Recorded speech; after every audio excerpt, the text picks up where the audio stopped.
పూరా లోకల్.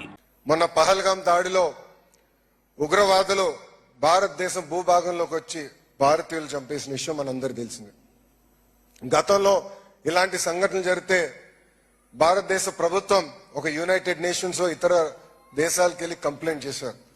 కానీ మొదటిసారి ఒక దేశ ప్రధానమంత్రి ఏకంగా ఉగ్రవాదుల క్యాంపుల్ని 24 నిమిషంలో మిసైల్స్ పంపించి ధ్వంసం చేస్తాం జరిగింది.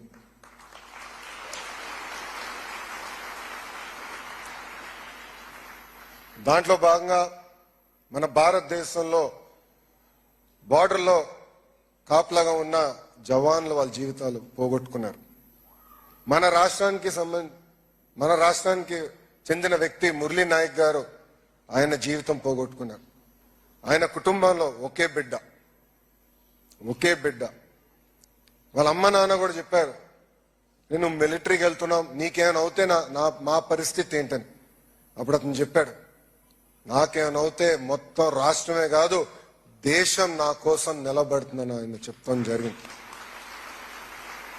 అందుకే మనం తిరిగి ఎప్పుడు భారతదేశానికి వెళ్ళినప్పుడు జవాన్ని చూస్తే సెల్యూట్ ఇచ్చి మనం వాళ్ళ దారి ఇవ్వాలని మిమ్మల్ని అందరు కోరుకుంటూ, నా తర్వాత మీరు ఈ విషయం చెప్పాలి. వందే అంటాను, మాత్రం అని మీరు చెప్పాలి. వందే వందే వందే. జై హింద్, జై హింద్.